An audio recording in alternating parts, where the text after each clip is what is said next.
ಅಂಬರ್ಕೋಟೆ ರಾಜಸ್ಥಾನದ ಜೈಪುರ ನಗರ ಸಮೀಪದಲ್ಲಿರುವ ಅತ್ಯಂತ ಪ್ರಸಿದ್ಧ ಐತಿಹಾಸಿಕ ಕೋಟೆಯಾಗಿದೆ.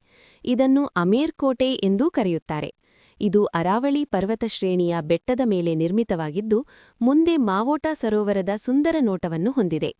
ಈ ಕೋಟೆಯನ್ನು 16ನೇ ಶತಮಾನದಲ್ಲಿ ರಾಜ ಮಾನ್ಸಿಂಗ್ ಅವರು ನಿರ್ಮಿಸಿದರು.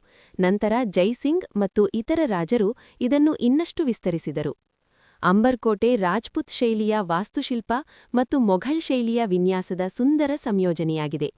ಕೆಂಪು ಮರಳುಗಲ್ಲು ಮತ್ತು ಬಿಳಿ ಮರಬಲ್ ಬಳಸಿ ನಿರ್ಮಿಸಿದ ಈ ಕೋಟೆ ಅತ್ಯಂತ ಆಕರ್ಷಕವಾಗಿ ಕಾಣುತ್ತದೆ. ಕೋಟೆಯ ಒಳಭಾಗದಲ್ಲಿ ಹಲವು ಪ್ರಮುಖ ಭಾಗಗಳಿವೆ.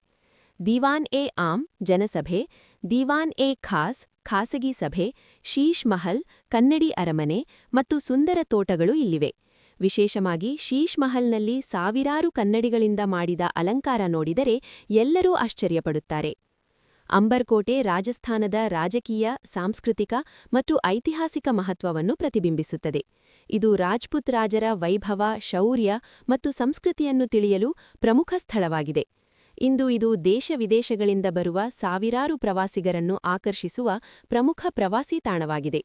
ಸಾರಾಂಶವಾಗಿ ಹೇಳುವುದಾದರೆ, ಅಂಬರ್ಕೋಟೆ ಕೇವಲ ಒಂದು ಕೋಟೆಯಲ್ಲ, ಅದು ರಾಜಸ್ಥಾನದ ಇತಿಹಾಸ, ಸಂಸ್ಕೃತಿ ಮತ್ತು ಪರಂಪರೆಯ ಜೀವಂತ ಸಂಕೇತ. ಇತಿಹಾಸ, ವಾಸ್ತುಶಿಲ್ಪ ಮತ್ತು ಪ್ರಕೃತಿ ಸೌಂದರ್ಯವನ್ನು ಒಂದೇ ಸ್ಥಳದಲ್ಲಿ ನೋಡಲು ಇಚ್ಛಿಸುವವರಿಗೆ ಇದು ಉತ್ತಮ ಸ್ಥಳವಾಗಿದೆ.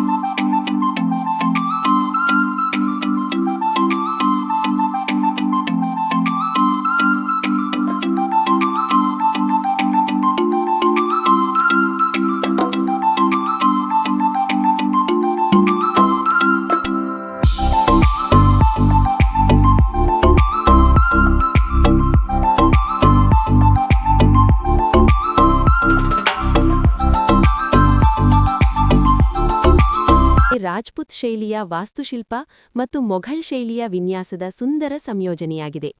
ಕೆಂಪು ಮರಳುಗಲ್ಲು ಮತ್ತು ಬಿಳಿ ಮರಬಲ್ ಬಳಸಿ ನಿರ್ಮಿಸಿದ ಈ ಕೋಟೆ ಅತ್ಯಂತ ಆಕರ್ಷಕವಾಗಿ ಕಾಣುತ್ತದೆ.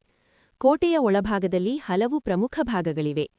ದಿವಾನ್-ಎ-ಆಮ್ ಜನಸಭೆ, ದಿವಾನ್-ಎ-ಖಾಸ್ ಖಾಸಗಿ ಸಭೆ, ಶೀಶ್ ಮಹಲ್ ಕನ್ನಡಿ ಅರಮನೆ ಮತ್ತು ಸುಂದರ ತೋಟಗಳು ಇಲ್ಲಿವೆ.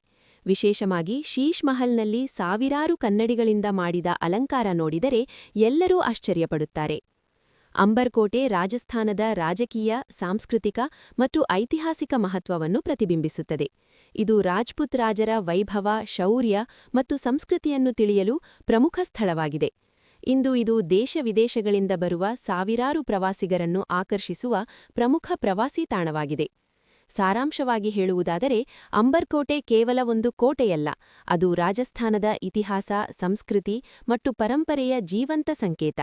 ಇತಿಹಾಸ, ವಾಸ್ತುಶಿಲ್ಪ ಮತ್ತು ಪ್ರಕೃತಿ ಸೌಂದರ್ಯವನ್ನು ಒಂದೇ ಸ್ಥಳದಲ್ಲಿ ನೋಡಲು ಇಚ್ಛಿಸುವವರಿಗೆ ಇದು ಉತ್ತಮ ಸ್ಥಳವಾಗಿದೆ.